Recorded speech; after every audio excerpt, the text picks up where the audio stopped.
আপনি তো পশ্চিমা বলয়ে আটকা পড়ে আছেন, আপনি তো স্বাধীন না। আপনি তো কমনওয়েলথভুক্ত একটা দেশ, আপনি পুরা স্বাধীন না। আপনি তো ইন্টারন্যাশনাল আদালতের অধীন, আপনি স্বাধীন না। আপনি বিশ্ব ব্যাংকের অধীন, আপনি স্বাধীন না। যেদিন কোরআন হাদিসের রাজনৈতিক আদর্শকে হৃদয়ে লালন করে ইসলামের ঝান্ডাটা তুলে ধরতে পারবেন, সেদিনই দক্ষিণ এশিয়ায় বাংলাদেশ সবচেয়ে স্বাধীন রাষ্ট্র হিসেবে তার অস্তিত্ব প্রকাশ করতে পারবে। আসুন আরেকটা বিপ্লবের প্রস্তুতি নিন।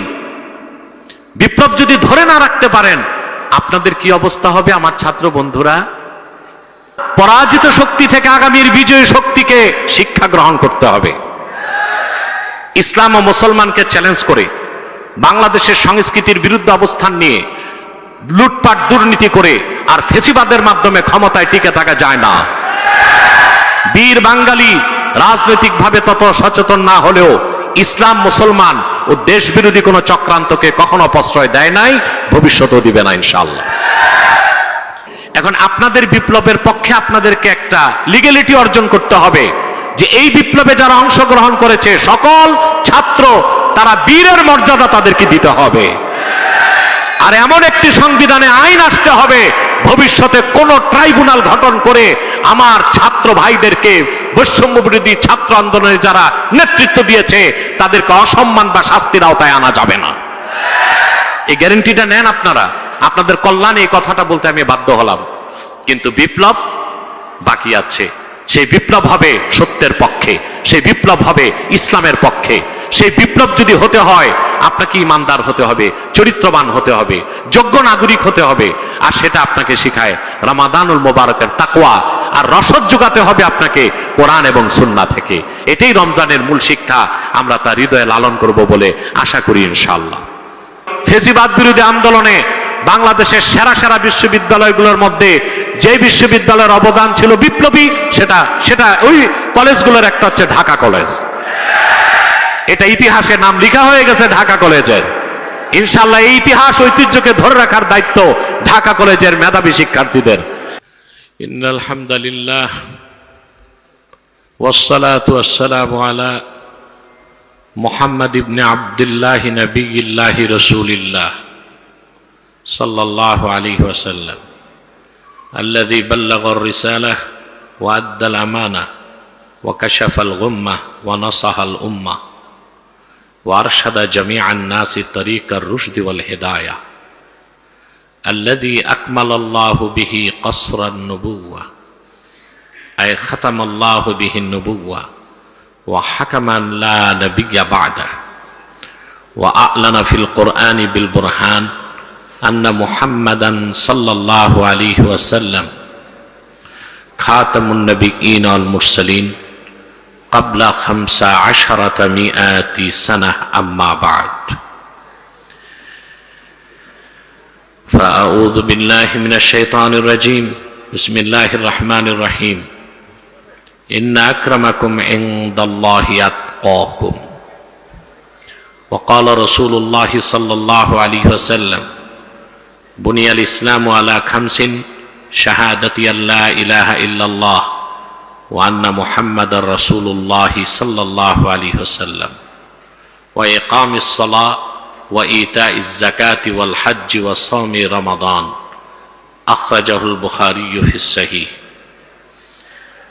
বৈষম্য বিরোধী ছাত্র আন্দোলন ঢাকা কলেজের বীর বাংলার বীর সন্তানদের কর্তৃক আয়োজিত রমজানের আত্মশুদ্ধি ও অর্থশুদ্ধি শীর্ষক আজকে ঢাকা কলেজের অডিটোরিয়ামে আয়োজিত এই মহতী মাহফিলের সম্মানিত সভাপতি, সম্মানিত অতিথিবৃন্দ এবং আমার প্রাণপ্রিয় ছাত্র ভাই ও বন্ধুগণ, সকলকে আমার পক্ষ থেকে হৃদয় নিংড়ানো ভালোবাসা, শুভেচ্ছা এবং অভিনন্দন জ্ঞাপন করছি।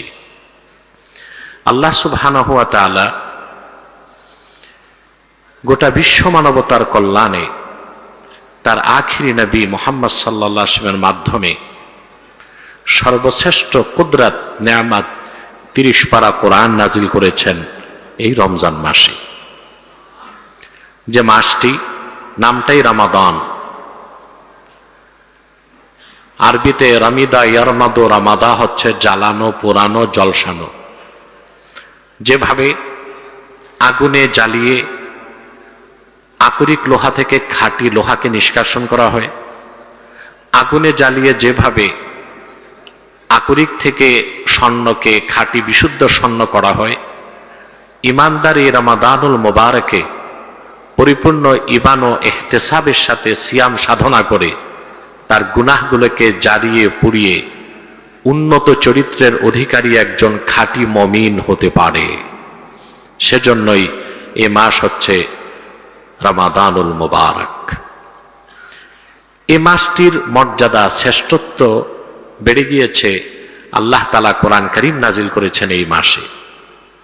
কোরআনে কারীম আল্লাহ তাআলা ইরশাদ করেছেন, শাহরু রমাদান আল্লাযী উনজিলা ফীহিল কুরআনু হুদাল লিন-নাস। রমজান মাস যে মাসে অবতীর্ণ হয়েছে পবিত্র কোরআন, হুদাল লিন-নাস। এখানে লক্ষণীয় বিষয়, আল্লাহ এখানে হুদাল্লিল মুসলিমিন শুধু বলেন নাই, হুদাল্লিন নাস বলেছেন। পৃথিবীর সকল যুগের, দেশের, বর্ণের, বংশের মানুষের জন্য কোরআন হেদায়েতকারী। আমরা বলি আলহামদুলিল্লাহ, বলি সুবহানাল্লাহ। কোরআন শরীফের শুরুতে আল্লাহ বলেছেন কোরআন হুদাল্লিল মুত্তাকিন।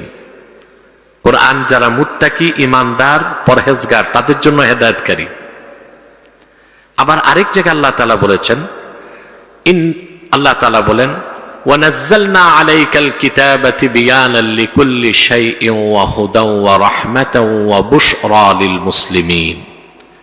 মুহাম্মদ সাল্লাল্লাহু আলাইহি সাল্লাম, এই কোরআন আমি আপনার উপর নাজিল করেছি তিবয়ানাল লিকুল্লি শাই, সবকিছু সুস্পষ্ট ব্যাখ্যা হিসেবে, যেখানে ইহজাগতিক কল্যাণ, পরজাগতিক মুক্তি, আকাশের উপরের কথা, তার নিচের কথা, জলের কথা, স্থলের কথা, দূর অন্তরিক্ষের কথা, মহাকাশের কথা, বিজ্ঞানের কথা, প্রযুক্তির কথা, দর্শনের কথা, বিজ্ঞানের যত শাখা আছে, কি ফিজিক্স, কি কেমিস্ট, কি জুলজি, কি বোটানি, কি কসমোলজি, কি থিওলজি, মানুষের মানব জীবনের সকল মুক্তি, কল্যাণ, আখিরাতের মুক্তি, সব কথা খুলে খুলে আমি কোরআনে বলে দিয়েছি। তিবয়ানাল লিকুল্লি শাই, সবকিছু সুস্পষ্ট ব্যাখ্যা কোরআন। তবে আমাদের জন্য না, এটা ছিল রাসূলুল্লাহ সাল্লাল্লাহু আলাইহি ওয়াসাল্লামের জন্য। আমাদেরকে আল্লাহর কোরআনের ব্যাখ্যা নিতে হবে রাসূল করিম সাল্লাল্লাহু আলাইহি ওয়াসাল্লামের সুন্নাহ থেকে। এটা ভিন্ন লেকচার বা আলোচনায় আছে, আপনারা দেখতে পাবেন। তা আল্লাহ এক জায়গায় বললেন কোরআন হচ্ছে হুদাল্লিল মুত্তাকিন, খাঁটি মুমিনদের, মুসলিমদের জন্য হেদায়েতকারী, মুত্তাকিদের জন্য। আরেক জায়গায় বললেন হুদাল্লিল মুসলিমিন, সকল মুসলিমদের জন্য হেদায়েতকারী। আর সূরা বাকারার এই আয়াতে বললেন হুদাল্লিন নাস, গোটা মানব জাতির জন্য হেদায়েতকারী। এখন আল্লাহ তাআলা তিনটি স্তরে কথাটি কেন বললেন তা লক্ষণীয় বিষয়।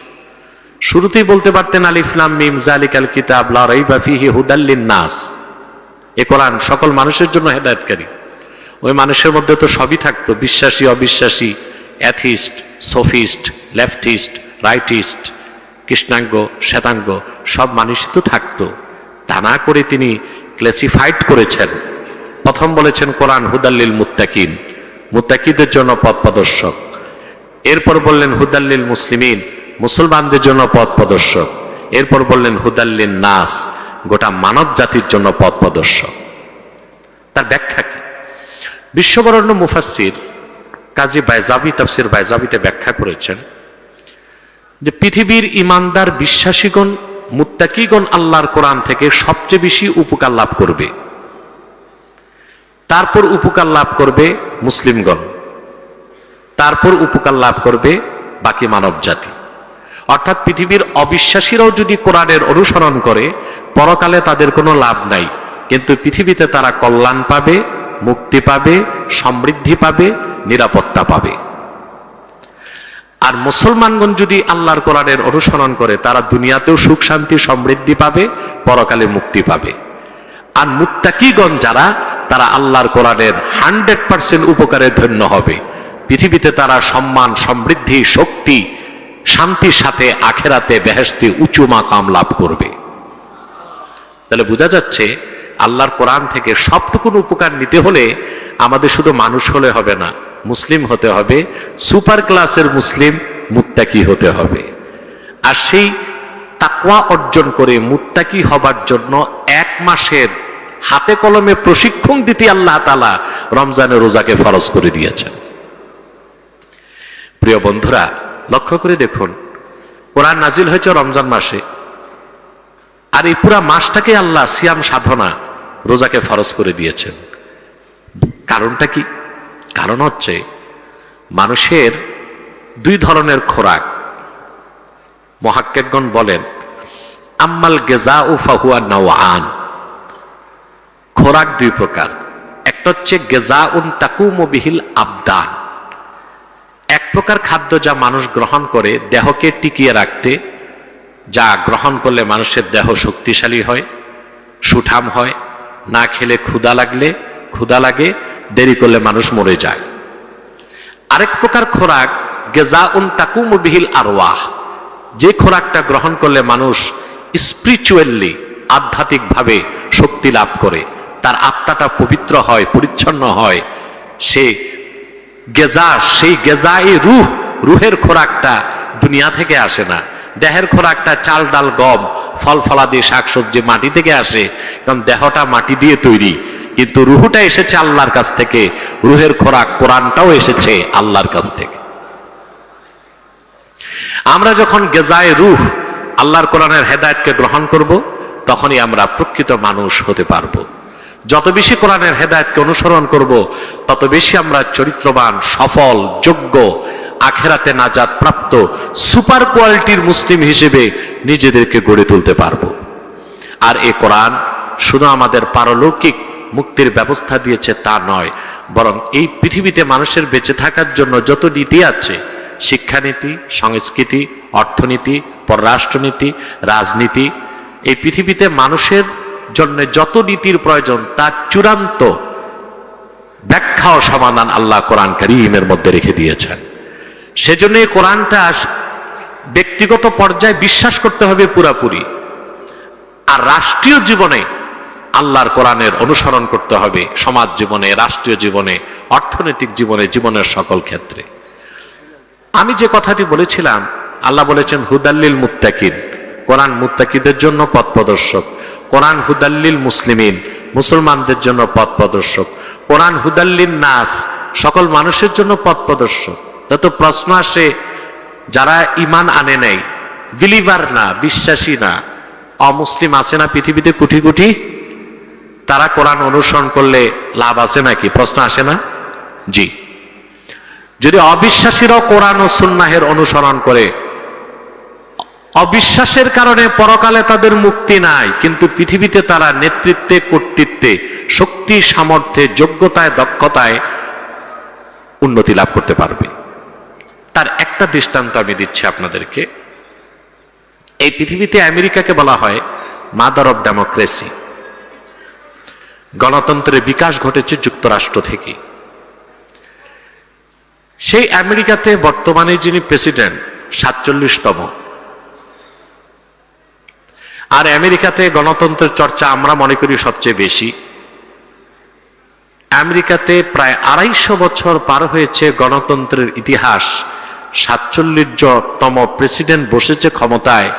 250 বছরে কোনো একজন নারীকে তারা রাষ্ট্রপ্রধান বানায় নাই। এটা আমাকে ভাবিয়ে তুলল যে মার্কিনীরা সারা পৃথিবীতে নারী আর পুরুষের সমান অধিকার চায়।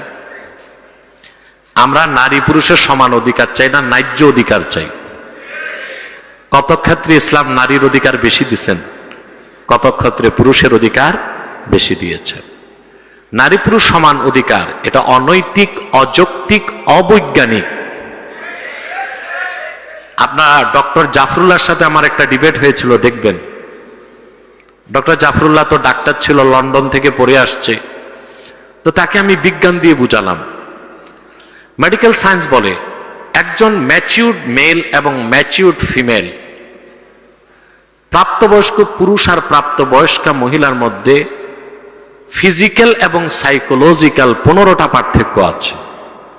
সৃষ্টিগতভাবেই পার্থক্য আল্লাহ দিয়ে রাখছেন, তা আপনি কিভাবে সমান অধিকার কায়েম প্রতিষ্ঠা করবেন? সম্ভব না তো। একজন প্রাপ্তবয়স্ক পুরুষের মাথায় মগজের কোয়ান্টিটি হচ্ছে 60 ড্রাম, আর একজন প্রাপ্তবয়স্কা মহিলার মাথায় মগজের কোয়ান্টিটি হচ্ছে 40 ড্রাম। সৃষ্টিগতভাবেই তো 20 ড্রাম মগজ কম।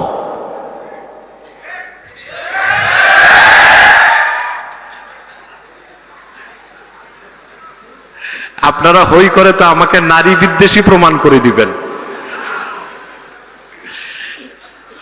এটাই তো বাস্তবতা। তো এইভাবে সৃষ্টিগতভাবে 15টা পার্থক্য আল্লাহ রেখে দিয়েছেন পুরুষ আর মহিলার মধ্যে। অথবা নারী পুরুষ সমান অধিকার, এটা পাগলের প্রলাপ ছাড়া আর কিছু না। আমরা বলি ন্যায্য অধিকার। যেখানে নারীর অধিকার বেশি, বেশিটা মানি, যেখানে পুরুষের অধিকার বেশি, বেশিটা মানি।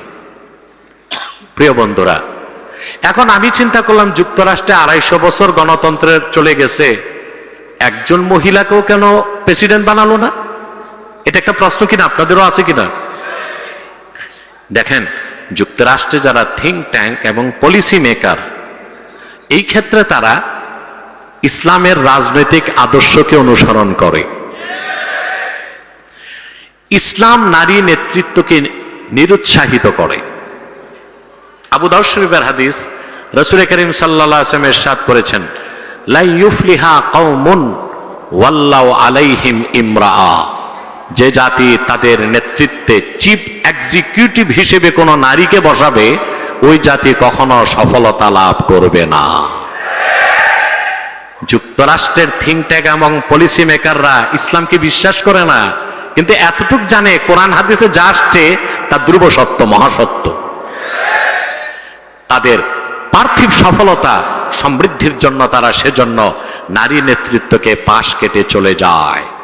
যদি অমুসলিমরা কোরআন হাদিসের কিছু বিধান মানলে এতটুক সফলতা দুনিয়া লাভ করতে পারে, আমরা যদি জীবনের প্রতিটি মৌলিক ক্ষেত্রে সে কোরআন আর সুন্নাহ মানতাম, তাহলে পৃথিবীতে আমরাই নেতৃত্ব দিতাম, কর্তৃত্ব করতাম, আমরাই সফল সমৃদ্ধ ইনসাফ ভিত্তিক রাষ্ট্র কায়েম করতে পারতাম, আমরাই ভালো মানুষ, সুপার কোয়ালিটির মুসলমান হতাম, আর আমরা পরকালে সবার আগে মুক্তি পেয়ে আল্লাহর জান্নাতে যেতে পারতাম। তাহলে আমাদের আজকে কি শিক্ষাটা কি নিব আমরা? যে আমাদের আত্মশুদ্ধির জন্য, অর্থশুদ্ধির জন্য কোরআন সুন্নাহর আলোকে জীবন গঠন করতে হবে। কিন্তু সেই সুযোগ আমাদের রাষ্ট্র আমাদেরকে দিচ্ছে না। মাদ্রাসায় যারা পড়ে তারা কোরআন হাদিস পড়তেছে, স্কুল কলেজ ভার্সিটিতে কোরআন হাদিসের মৌলিক শিক্ষাকে, কোরআন হাদিসের বুনিয়াদী শিক্ষাকে পাঠ্যপুস্তকের অন্তর্ভুক্ত করতে হবে প্রাইমারি থেকে বিশ্ববিদ্যালয় পর্যন্ত। তাহলে আমরা ভালো টিএনও, ইউএনও, মন্ত্রী, এমপি, সচিব, আমলা, ব্যারিস্টার, ম্যাজিস্ট্রেট, অফিসার পাবো, সাথে তাদের প্রত্যেককে দেখব চরিত্রবান, পরকালে বিশ্বাসী, আল্লাহওয়ালা বুজুর্গ। এটি তো বাংলাদেশের মূল ক্রাইসিস, দুর্নীতি। হেনরি কিসিঞ্জার 72 সালে বলেছিল দেশ স্বাধীনের পর বাংলাদেশ তলাবিহীন ঝুড়ি, আর 2024 সালে এসে আমরা পেয়েছি ঝুড়িবিহীন তলা। আগে ছিল তলা, ছিল না ঝুড়ি, এখন আছে ঝুড়ি নাই তলা। কত টাকা পাচার হয়েছে বিদেশ, দুর্নীতিবাজরা পাচার করেছে আপনারা জানেন? আপনাদের প্রত্যেকের মাথা পিছু ঋণ হচ্ছে 1,07,000 টাকা। এবং আমি ব্যক্তিগতভাবে বিশ্বাস করি পাচার হওয়া একটি টাকাও ফেরত আনা সম্ভব হবে না। কারণ এই যে চুরিটা হয়েছে এটা পুকুর চুরি না, মহাসাগর চুরি। এই চুরির টাকা যেখানে গেছে ওরা আবার আন্তর্জাতিক মানের চোর। চুরিতে তারা ওয়ার্ল্ড ক্লাস স্ট্যান্ডার্ডিটিকে মেনটেন করে, সেজন্য ছোটখাটোরা কেউ জেলে, কেউ জঙ্গলে। এখন কিছু আছে জেলে, বাকিরা জঙ্গলে। আসাম ত্রিপুরার জঙ্গলে ঘুরতেছে বেচারারা, হয়তো বা কাঁটাতারের বেড়া দিয়ে উকি ঝুঁকি দিয়া দেখে সোনার বাংলা কেমন আছে, দেখে সব ঠিক আছে, ওরাই নাই। কেন বললাম? পরাজিত শক্তি থেকে আগামীর বিজয়ী শক্তিকে শিক্ষা গ্রহণ করতে হবে। ইসলাম ও মুসলমানকে চ্যালেঞ্জ করে বাংলাদেশের সংস্কৃতির বিরুদ্ধে অবস্থান নিয়ে লুটপাট, দুর্নীতি করে আর ফেসিবাদের মাধ্যমে ক্ষমতায় টিকে থাকা যায় না। বীর বাঙালি রাজনৈতিকভাবে তত সচেতন না হলেও ইসলাম, মুসলমান ও দেশ বিরোধী কোনো চক্রান্তকে কখনো প্রশ্রয় দেয় নাই, ভবিষ্যতেও দিবে না ইনশাআল্লাহ। এই যে রাষ্ট্রের মেরামত বা সংস্কার করতে হবে, কিছু পলিসি চেঞ্জ করলে হবে না। পলিসি মেকার যারা, তাদের চরিত্র বদলাতে হবে। সেটার জন্য অক্সফোর্ড আর ক্যামব্রিজ থেকে ডিগ্রি আনলে হবে না, তাকওয়া লাগবে। আর সে তাকওয়ার শিক্ষা দেয় রমাদানুল মুবারক। সে তাকওয়ার পাথেও নিতে হবে কোরআন এবং সুন্নাহ থেকে। তাহলে বোঝা যাচ্ছে আমরা যদি কোরআন হাদিসে বিশ্বাসী হই আর কোরআন হাদিসের শিক্ষায় শিক্ষিত হই, তারপরে যদি তাকওয়া ভিত্তিক জীবন গঠন করি, তাহলে আমরাই হব ভালো মুসলিম, সুনাগরিক, দেশপ্রেমিক, দুর্নীতিমুক্ত। এবং এইরকম মানুষ যখন আমাদের দেশের বিভিন্ন অর্গানাইজেশনগুলোর দায়িত্ব নিবে, যে ফাংশনাল স্ট্রাকচারের উপর দেশ দাঁড়িয়ে আছে বা ডিপ স্টেটকে যারা কন্ট্রোল করে, ওখানে যদি আমরা এই তাকওয়াবান ভালো মানুষগুলোকে পাঠাতে পারি, তা বাংলাদেশ অবশ্যই দুর্নীতিমুক্ত হবে, তাতে কোনো সন্দেহ নাই। তাকওয়া ভিত্তিক জীবন গঠনের কোনো বিকল্প নেই। একজন মানুষ যখন তাকওয়া অর্জন করে, এই রমজান আমাদের কি শিখায়? আমরা রোজা রাখি সকাল থেকে সন্ধ্যা, কিন্তু আমরা চুপে চাপু কি এক ঢোক পানি পান করতে পারি? কার ভয়তে? অন্য সব ইবাদতে লৌকিকতার সুযোগ আছে, শুধু রমজানের রোজায় লৌকিকতার সুযোগ নাই। আল্লাহ তাআলা বলেছেন হাদিসে কুদসি, আল্লাহর হাবিব সাল্লাল্লাহু আলাইহি ওয়াসাল্লাম বলেছেন, মহান আল্লাহ বলেন, আস-সাওমু লি ওয়া আনা আজজি বিহ, রোজা একান্তই আমার জন্য আর আমি রোজাদের পুরস্কার নিজে দান করব। কারণ যে নামাজ পড়তেছে তার নামাজে লৌকিকতা থাকতে পারে, যে কোরবানি দিচ্ছে 3 লাখ টাকার বড় গরুটা কোরবানি দিল, ওখানে কোরবানি উদ্দেশ্য পুরা নাই, কিছু লৌকিকতাও আছে। যে লম্বা দাড়ি রাখলো তার লৌকিকতা থাকতে পারে, মানুষ তাকে ট্রাস্ট করবে। কিন্তু রোজাটা একান্তই আল্লাহর জন্য। অর্থাৎ যে রোজা রাখলো সে সকাল থেকে সন্ধ্যা পর্যন্ত এক ঢোক পানি পান করলো না আল্লাহর ভয়তে। এটাই তো তাকওয়া। রোজা তো আমাদের এটাই শিখায় যে আল্লাহ তাআলা সবকিছু দেখেন, সবকিছু জানেন, সবকিছু করতে হবে আল্লাহর সন্তুষ্টির জন্য। তাহলে যে ব্যক্তি বিশ্বাসটা আছে যার অন্তরে যে আল্লাহ আমাকে দেখতেছেন, আমার প্রতিটি আমল লিপিবদ্ধ হচ্ছে, সে কখনো সুদ খাবে না, ঘুষ খাবে না, খাদ্যে ভেজাল মিশাবে না, রোজা রেখে দ্রব্যমূল্যে সিন্ডিকেট করে দ্রব্যমূল্যের দাম বাড়াবে না। পৃথিবীর সব জায়গায় রমজান মাসে দ্রব্যমূল্যের দাম কমে আর বাংলাদেশে দ্রব্যমূল্যের দাম বেড়ে যায়। কারণ বেগুন হয় আগুন, রমজানের আগে যা বকরিও খায় না, এই বেগুন হয় 70 টাকা কেজি। কারণ বাঙালি মনে করে বেগুনি ছাড়া ইফতার করলে ইফতারি হবে না। আমরাও পারি কিন্তু বেগুনটা বাদ দিয়ে দিতে, পেঁপে দিয়ে বানায় পেপিনি নামেও তো খাইতে পারি। বেগুনি খেতে হবে এমন তো কোনো কথা নাই। তো সিন্ডিকেট ব্যবসায়ীগুলোকে যে দেখবেন এরা নামাজও পড়ে, রোজাও রাখে। অর্থাৎ গোটা রাষ্ট্রের সিস্টেমটাই পচে গেছে, নষ্ট হয়ে গেছে। এটাকে সংস্কার করতে হলে পশ্চিমা আদর্শ চলবে না, এখানে ইসলামের কালজয়ী মহান আদর্শকে গ্রহণ করতে হবে। কোরআন ও সুন্নাহর নীতি গ্রহণ করলেই বাংলাদেশকে মেরামত করা সম্ভব হবে।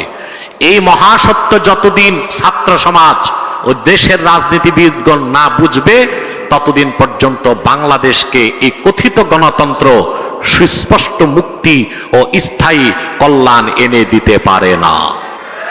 আমার কাছে একজন শীর্ষ সমন্বয়ক গিয়েছিলেন, আমার স্নেহধন্য, আমি নামটা বললাম না। আমি তাকে বলেছি, আপনারা কি রকম রাষ্ট্র বানাতে চান? বলে এমন একটা রাষ্ট্র, স্বপ্নের রাষ্ট্র। আমি বললাম স্বপ্নের রাষ্ট্র করতে লাগবে স্বাধীন পররাষ্ট্রনীতি। তা কি করতে পারবেন? ভারতের আধিপত্য থেকে বাংলাদেশ মুক্ত হয়েছে, কিন্তু পশ্চিমা আধিপত্যের দিকে বাংলাদেশ যদি যায়, তাহলে কি বাংলাদেশের স্বাধীন পররাষ্ট্রনীতি থাকবে? আমি বলেছি যে স্বপ্নের বাংলাদেশ চান, সেজন্য একটি সাস্টেইনেবল ইকোনমি, একটি ট্যাক্সই অর্থনীতি লাগবে। প্রচলিত অর্থনীতি কি ট্যাক্সই অর্থনীতি দিতে পারবে? পারবে না। সেটা পারবে যাকাত ভিত্তিক অর্থনীতি। স্বাধীন পররাষ্ট্রনীতির জন্য দরকার জনগণের ইচ্ছার প্রতিফলন, কিন্তু সেই সুযোগ তো নাই আপনার। আপনি তো পশ্চিমা বলয়ে আটকা পড়ে আছেন, আপনি তো স্বাধীন না। আপনি তো কমনওয়েলথভুক্ত একটা দেশ, আপনি পুরা স্বাধীন না। আপনি তো ইন্টারন্যাশনাল আদালতের অধীন, আপনি স্বাধীন না। আপনি বিশ্ব ব্যাংকের অধীন, আপনি স্বাধীন না। যেদিন কোরআন হাদিসের রাজনৈতিক আদর্শকে হৃদয়ে লালন করে ইসলামের ঝান্ডাটা তুলে ধরতে পারবেন, সেদিনই দক্ষিণ এশিয়ায় বাংলাদেশ সবচেয়ে স্বাধীন রাষ্ট্র হিসেবে তার অস্তিত্ব প্রকাশ করতে পারে। আসুন আরেকটা বিপ্লবের প্রস্তুতি নিন। বিপ্লব যদি ধরে না রাখতে পারেন, আপনাদের কি অবস্থা হবে আমার ছাত্র বন্ধুরা? থাকতে পারবেন বাংলাদেশে? নিরাশ হবেন না। কোন অপশক্তি আপনাদের গায়ে হাত দিবে, আলেম সমাজ তা মেনে নিবে না।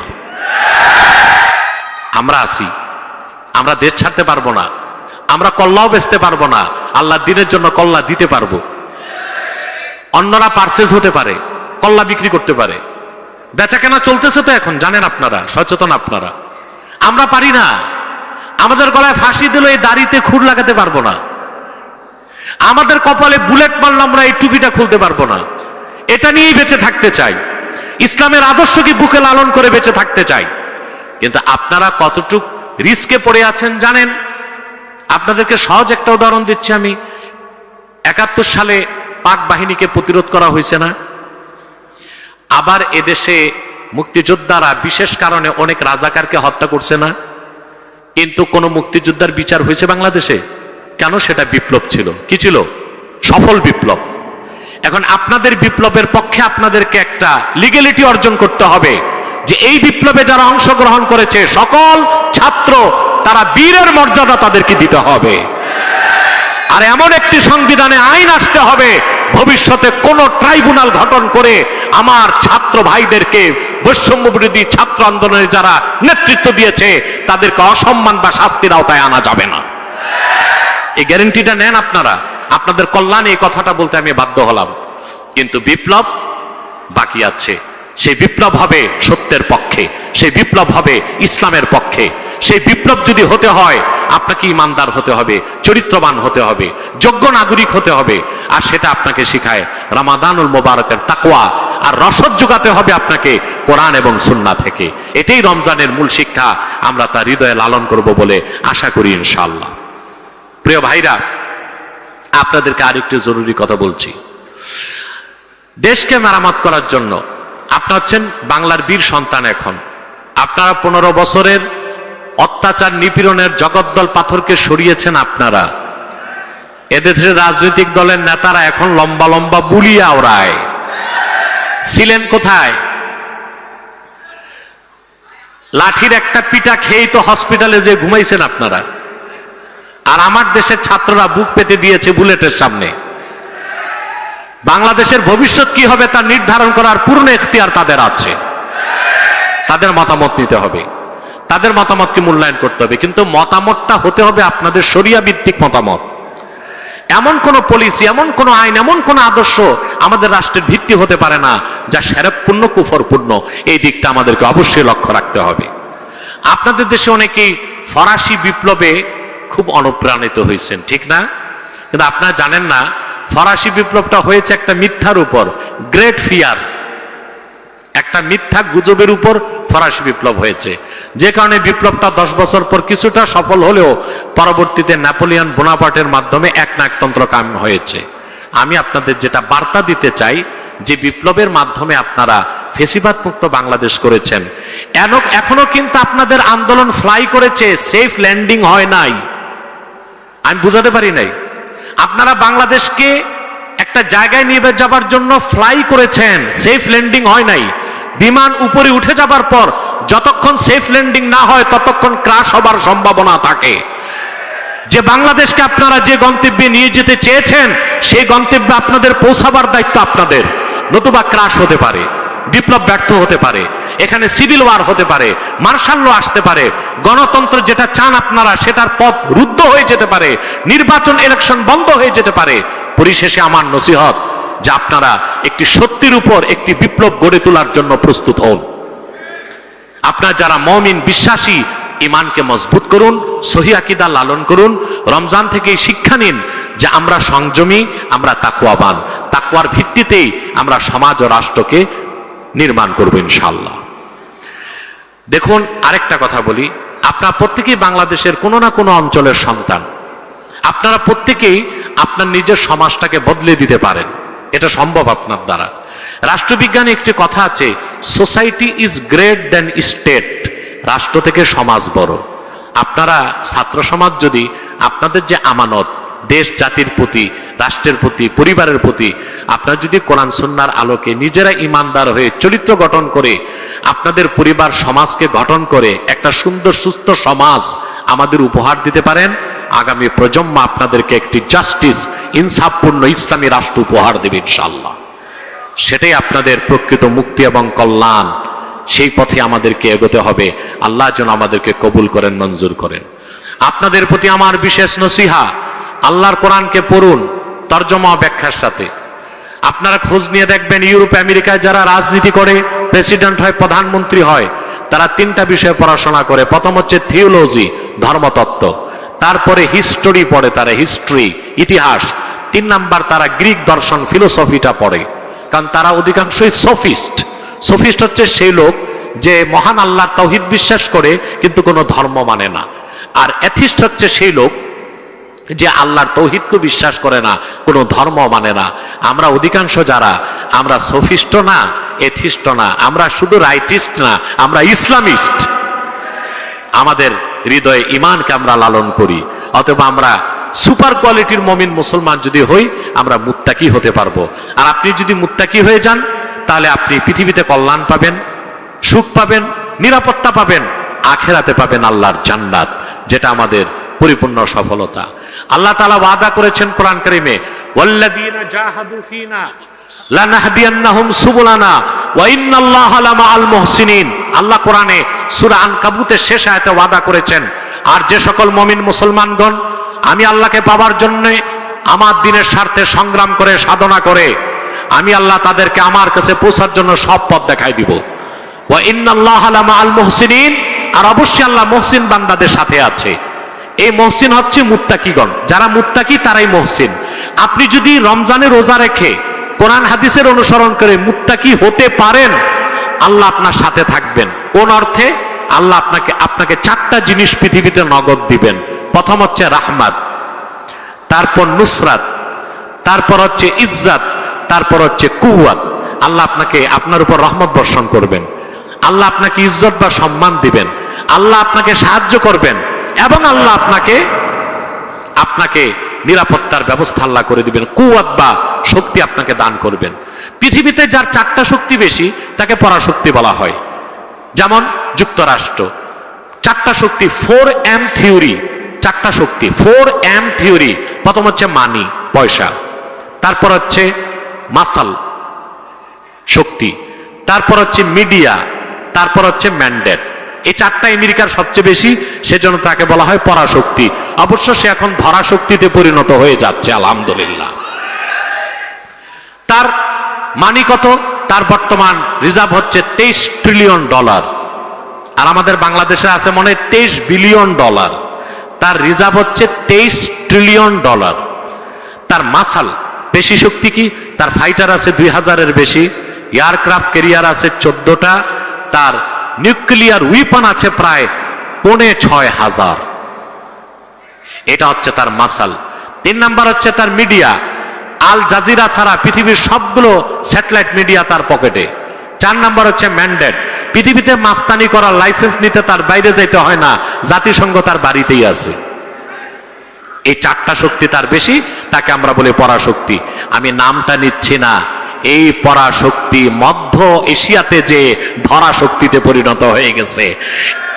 এমন কিছু মানুষের কাছে যাদের পাগড়ি, দাড়ি আর AK-47 ছাড়া কিচ্ছু নাই, যাদেরকে পৃথিবীর মানুষ মোল্লা বললে চিনে, সে মোল্লাদের কাছে ধরা খেয়ে গেছে এই পরাশক্তি। কারণ মোল্লাদের মানি নাই, ম্যান্ডেট নাই, মাসেল নাই, মিডিয়া নাই, মোল্লাদের আছে স্পিরিচুয়াল পাওয়ার, ইমানি শক্তি। এটা আল্লাহ তাআলা দিয়ে থাকেন। অতএব আপনি যদি খাঁটি মুত্তাকি হন, তাহলে আল্লাহ আপনাকে ইজ্জত দিবেন, আপনাকে সম্মান দিবেন, আপনাকে রহমত দিবেন, আপনার উপর রহমত নাজিল, আপনার উপর রহমত বর্ষণ করবেন, আপনাকে আল্লাহ ইজ্জত দিবেন, আপনাকে আল্লাহ কুওয়াত দিবেন, আপনাকে আল্লাহ নুসরত করবেন। আসুন আমরা আল্লাহর কাছে এগুলো প্রত্যাশা করি, পরকালে আমরা আল্লাহর কাছে জান্নাত চাই। আল্লাহ যেন এই মহতী উদ্যোগকে কবুল করেন। আমাদের সভাপতি যিনি আজকে এখানে উপস্থিত আছেন, অধ্যাপক AK-M ইলিয়াস সাহেব, যিনি ঢাকা কলেজের সম্মানিত অধ্যক্ষ, আমি তার জন্য দোয়া করি, অন্যান্য শিক্ষকবৃন্দদের জন্য দোয়া করি। ফেসিবাদ বিরোধী আন্দোলনে বাংলাদেশের সেরা সেরা বিশ্ববিদ্যালয়গুলোর মধ্যে যে বিশ্ববিদ্যালয়ের অবদান ছিল বিপ্লবী, সেটা ওই কলেজগুলোর একটা হচ্ছে ঢাকা কলেজ। এটা ইতিহাসে নাম লেখা হয়ে গেছে ঢাকা কলেজের। ইনশাআল্লাহ এই ইতিহাস ঐতিহ্যকে ধরে রাখার দায়িত্ব ঢাকা কলেজের মেধাবী শিক্ষার্থীদের। আমি এখন মুনাজাতের প্রস্তুতি নিচ্ছি। আপনাদের জন্য বৈষম্য বিরোধী ছাত্র আন্দোলন বিরাট উদ্যোগ নিয়েছে। আমি শুনে আশ্চর্য হয়ে গেছি, 1500 মানুষের ইফতার।